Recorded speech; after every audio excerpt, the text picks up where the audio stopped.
This is a conversation with Chris Frey. Hi, Chris. Hi, Serge. So, Chris, you're a therapist. You had cancer, survived it, and wrote a book about that.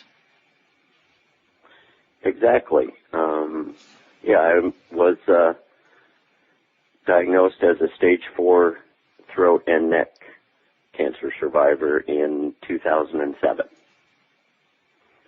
And went through throat and neck surgery, radiation, and chemotherapy. I like to tell folks I wanted everything they had. And so I'm approaching 4 years in remission, and decided that, as a therapist who had written before, that one of the things my wife suggested is that a writer should do what a writer does, and it'd be a good idea to write about it. So I wrote a book titled a handbook for survivors and caregivers called "I'm Sorry It's Cancer: A Handbook of Help and Hope for Survivors and Caregivers." Yeah. And I think there's something about the experience of writing this book that you said that something happened in a way to your perspective when you wrote the first draft. Yeah, as we had talked about, I had a great opportunity to go away on retreat and do some writing, and I came back with the first draft of the book, very proud of this lengthy book that I had written as a therapist who happened to be a cancer survivor, had a manuscript of about 250 pages, and I gave it to my wife to read. She's always the first person that reads whatever I write, and she's a very compassionate but honest editor. And after reading it, she suggested that I really had written a book as a therapist who happened to be a cancer survivor, and she wondered if what people really needed was a book from a cancer survivor who just happened to also have the perspective of a therapist. And it really changed. It became a much shorter, more practical, I think more inspired, much briefer book to reach out to survivors and families to help them with some of the insights that not just I learned, but the people close to me learned from our experience as we've traveled through this journey. Yeah. So insights you learned and insights of people close to you. I think the title of the book, "I'm Sorry It's Cancer," and that sense of the door closing in and that sense of being very alone with it.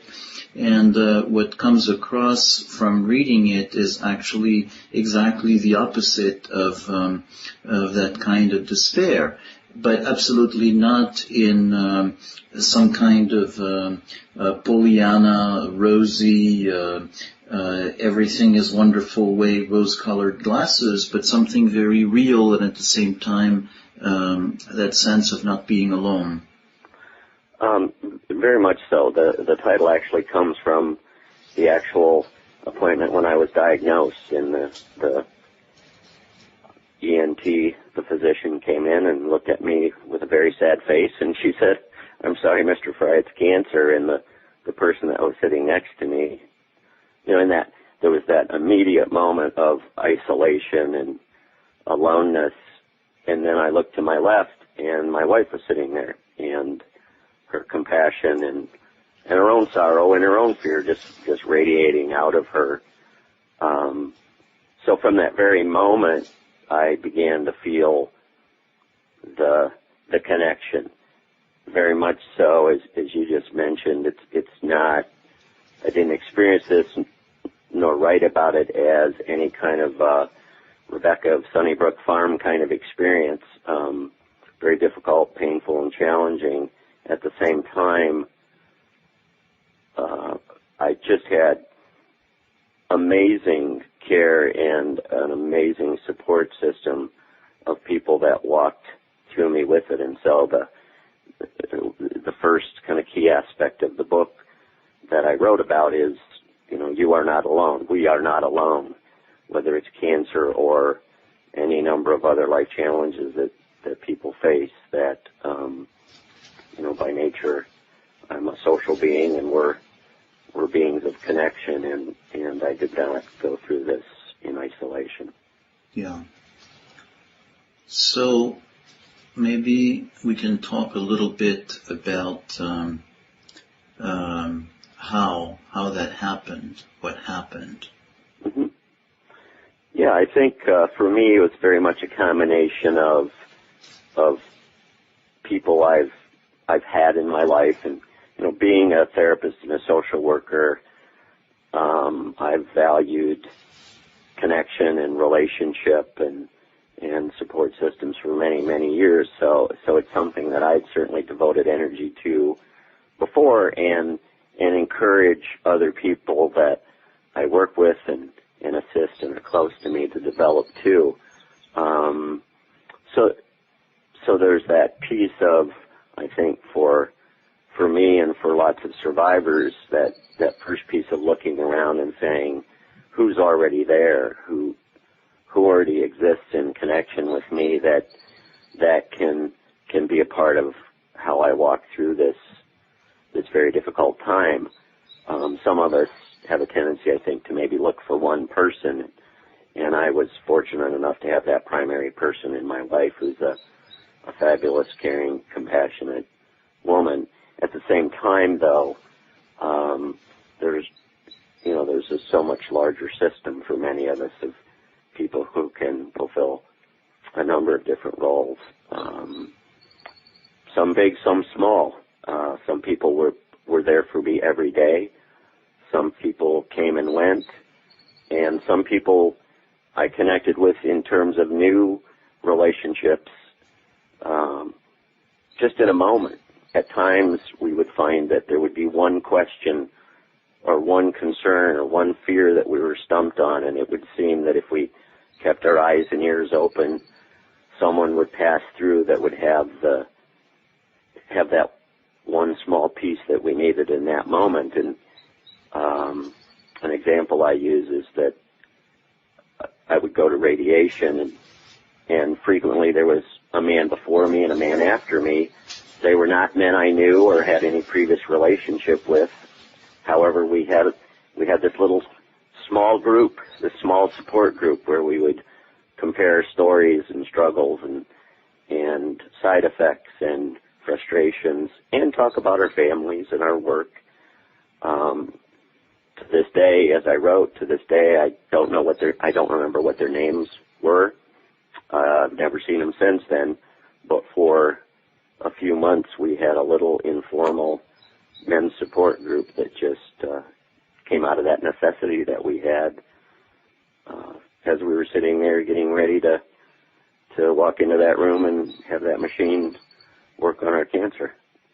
Yeah. So just in the moment, finding the interaction where it is and the connection, and even in something that's not a lasting connection, but finding it there. Very much so. Some of it was very planful in terms of getting information and thinking about how to pick a surgeon or pick a radiation oncologist, pick a clinic, locate a certain person that could help me develop a healing guided imagery. So some of the connections were very planful, and some of them were exactly like we just discussed, being present and aware of who was available in that moment, who and what was there right then to help me get to the next place. Yeah. So, in a way, when we talk about that sense of optimistic attitude of it's not the end of it. It's really that moment by moment. It comes from that acknowledging, the fears and the isolation you have, and just having that orientation to looking for the possibility of support. Very much, and support that can help move through whatever that need is. Sometimes the need was physical and medical, dealing with the treatment, dealing with side effects. Sometimes the need was social, connection, support. Sometimes the need was emotional, someone to listen to my anger, my fear, my confusion. Sometimes the support was spiritual. What does this mean? Why am I here? Why is this happening to me? Mm-hmm. So on a lot of different levels. And one of the things I say when I present about the book is that, being a therapist, I have the good fortune to have some therapists as friends, and I believe everyone going through this experience should have several. And sometimes those are trained therapists, and sometimes if we look around and really pay attention, we find there are natural healers in our lives. They are not necessarily people with professional training. They are people who know how to support us, how to help us clarify things, how to help us make good decisions about treatment, people to challenge us. There were people who in very loving ways, if I was not thinking clearly, which I often wasn't through the, haze of medicine and treatment, people who can lovingly challenge us to make good decisions about our treatment and help us follow through and give ourselves the best chance of health. Yeah.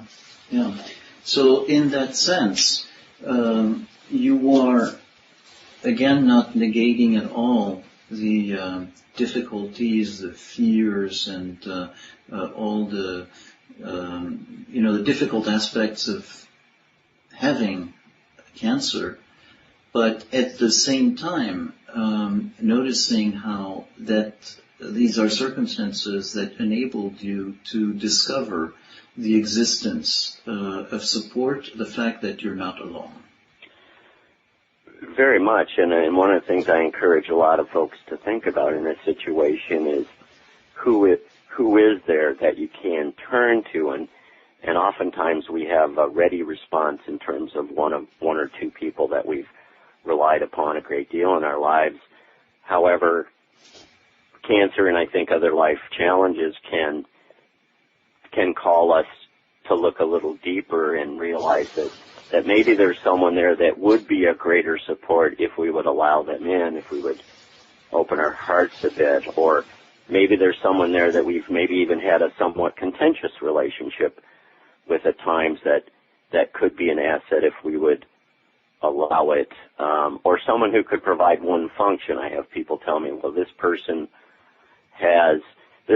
able to, is not very emotionally supportive, but they will drive me to my appointments. And so that's a good example of, at times support is allowing someone to do what they're capable of doing rather than rejecting them with a judgment that they can't give us everything we need. So it's a really kind of different open heart approach of who's there, what do they have available to me, and how do I allow them to come in and provide what they can provide, and maybe deal with my disappointment that there's some people that don't have everything I'm looking for. Yeah. So redefining, in a way, what support means, and being able to process the disappointment, being able to cut the various components of support and finding some of them in some people instead of just, writing it off because you can't find everything in one, but just finding the little parts that can add up. Absolutely. People surprised me often. I had people that offered much more than I would have ever expected, and people who could do one or two things. And then I had that core, I had the good fortune to have that core of several people like my wife and and a sister-in-law and my sister who were just, if I could, put them in a bottle and give a bottle of them to everybody, they epitomize what incredible love and compassion and caregiving is. But some, it really was true that there were some folks who could go on walks with me when I could barely shuffle around. Mm-hmm. And then there were other people who stepped forward in ways that truly amazed me that from previous experience I would not necessarily have expected. My father came, and when I first came out of surgery, I was basically up all night when I first got home, had to sleep sitting up, and my father sat up with me several evenings and brought a level of calm to the interaction at a time when I was really debilitated that really amazes me. That, knowing him my whole life, he brought this whole other level of calm at a time when I was very scared. So again, it's opening on another level. I think it's also opening up to letting people surprise us, because some folks will bring more to the table than we might imagine they ever could. Yeah. So, the way is this, some people who listen to this, can have a personal situation of cancer or really a major illness. But for many people who listen to this and do not experience any such problem, this is in a way, about how to find and allow support in our lives. And the idea that maybe there is a way of opening up to support in a way that we didn't realize. So how would you, in a way, share this with people who don't necessarily have a life-threatening illness? Yeah, I think it's a great point. As I was writing the book, I realized I really wasn't just writing about cancer or cancer survivors. I was writing about any number of challenges that people face in their lives, from very major things to perhaps things that aren't as comprehensive. And even just in our day-to-day functioning, life is stressful. Mm-hmm. Normal life is stressful. Getting up and going to work and dealing with bills and the economy and raising children and being in a family or living in a city. Life is challenging and stressful. And none of us, even those folks I work with who may be quieter or more introverted, none of us really walks through life in a way, I believe, in a way that is successful and health-giving alone. We all can look at ways that positive relationships help us move through the day-to-day, even if it isn't a particularly difficult day. It might be something as simple as I'm late going to work and someone driving in another car gets out of the way and lets me into the line of traffic. Mm. In all kinds of little ways, I believe, if we pay attention and we're mindful, we can see how opportunities present themselves for folks to reach out to us if we will allow it, and in turn, for us to do the give back and provide the same in return. I really believe so much of it has to do with how we allow ourselves to engage with people when those opportunities exist. And it doesn't have to be, we don't have to have some kind of a catastrophic situation to wake us up to that. Yeah. So, actually I like that you give a very simple occurrence, like somebody happening to make room for you at a time when you need it in traffic, when you're late. The fact that something like this can happen, but if in a way we're not open to the idea that we live in a supportive world and we actually have that framework that we live in a dog-eat-dog world and we're all alone, we're going to not even be able to notice this or dismiss it because it's not part of this framework. So what you're talking about is some mindful openness, some curiosity about the fact that maybe the world is a supporting place, and being on the lookout for things that might comfort, might be in support of that view. Very much so. And again, it's not a Pollyanna kind of view. It's not a naive, I don't want to be naive and believe everyone wants to help me all the time. I don't want to live in cynicism that it's a dog-eat-dog world.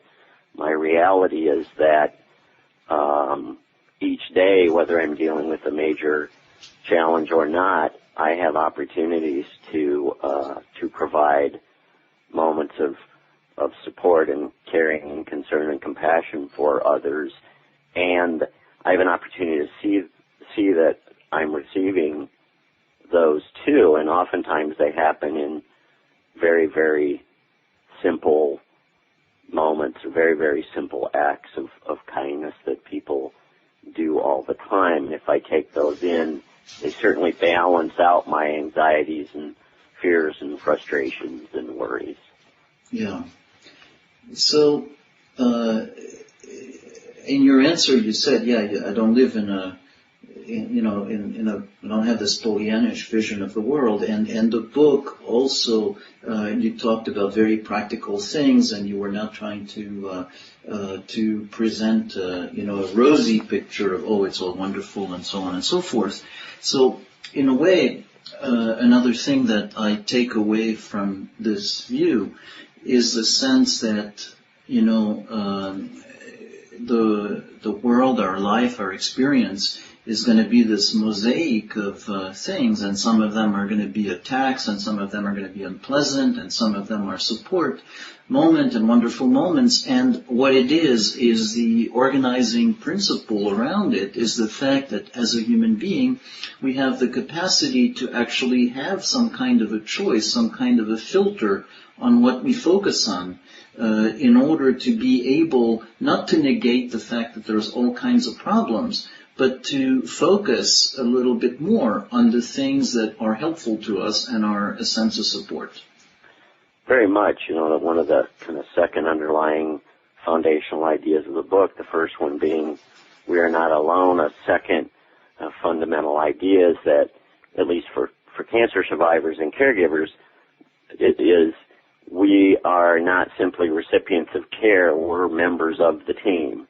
And if I think of that in a larger life perspective, we're active participants in this process, this opportunity to create support and get the care that we need and develop a network that helps us not only move through challenges, but one of the things I talk about in the book is create the kind of network that helps us celebrate victories, that we're active. It doesn't just happen to us, that every day I'm an active participant in whether I'm creating that kind of world around me where I'm giving back and I'm getting what I need to help me move through these challenges.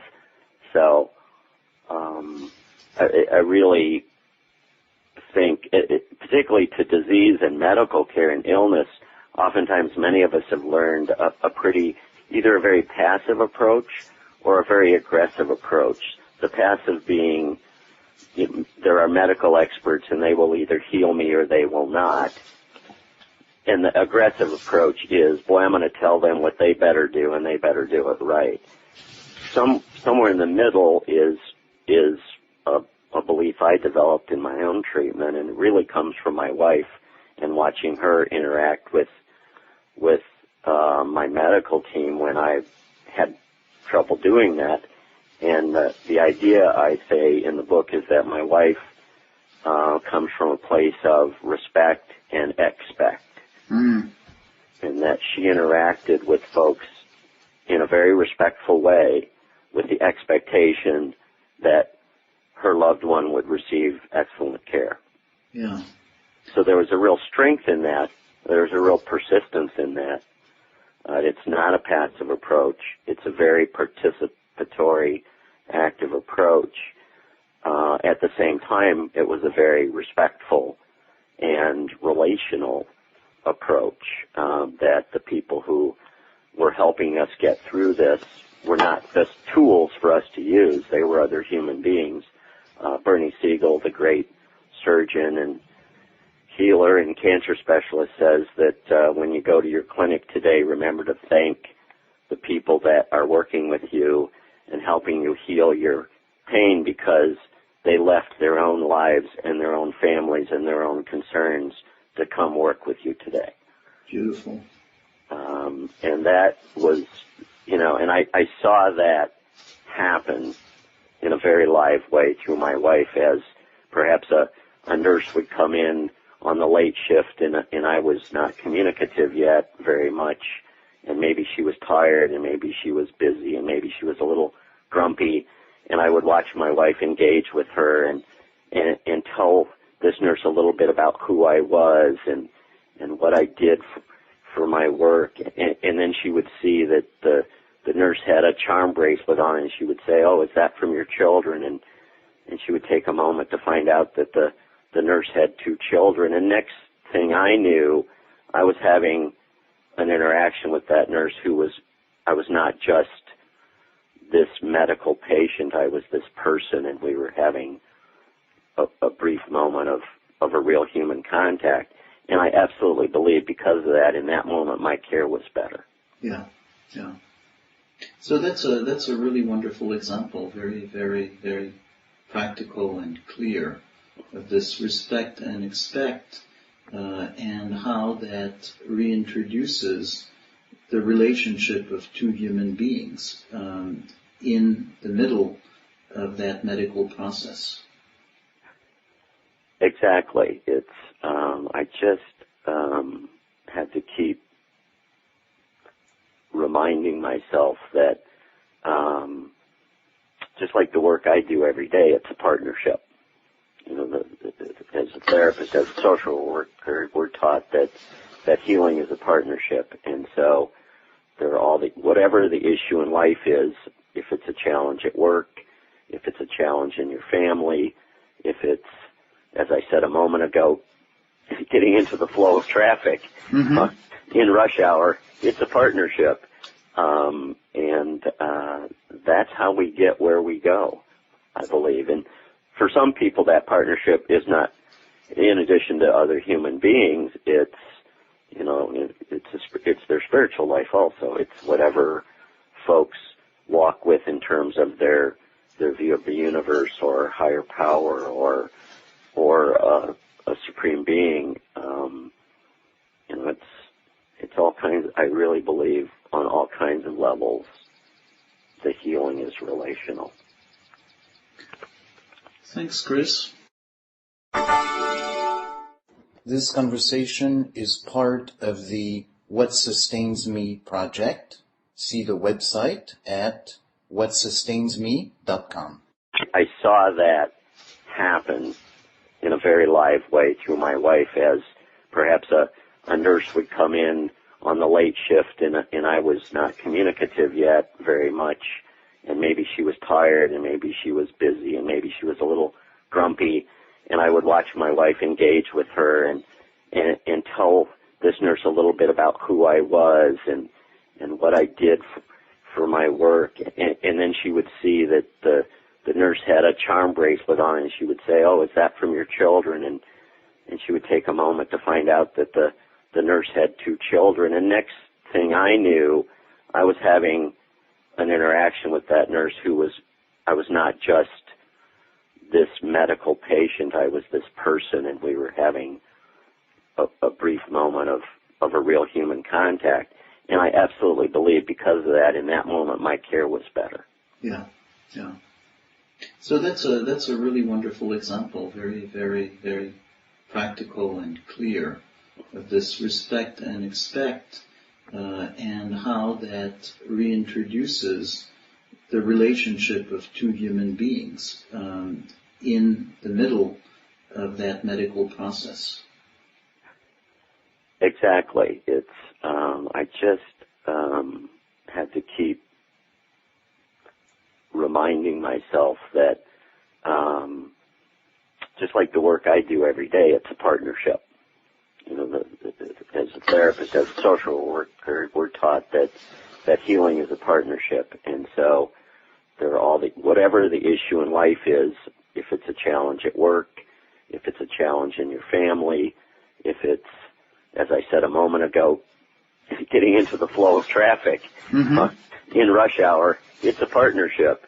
And that's how we get where we go, I believe. And for some people, that partnership is not, in addition to other human beings, it's, you know, it's their spiritual life also. It's whatever folks walk with in terms of their view of the universe or higher power or a supreme being. You know, it's all kinds. I really believe on all kinds of levels, the healing is relational. Thanks, Chris. This is part of the Active Pause podcast at activepause.com.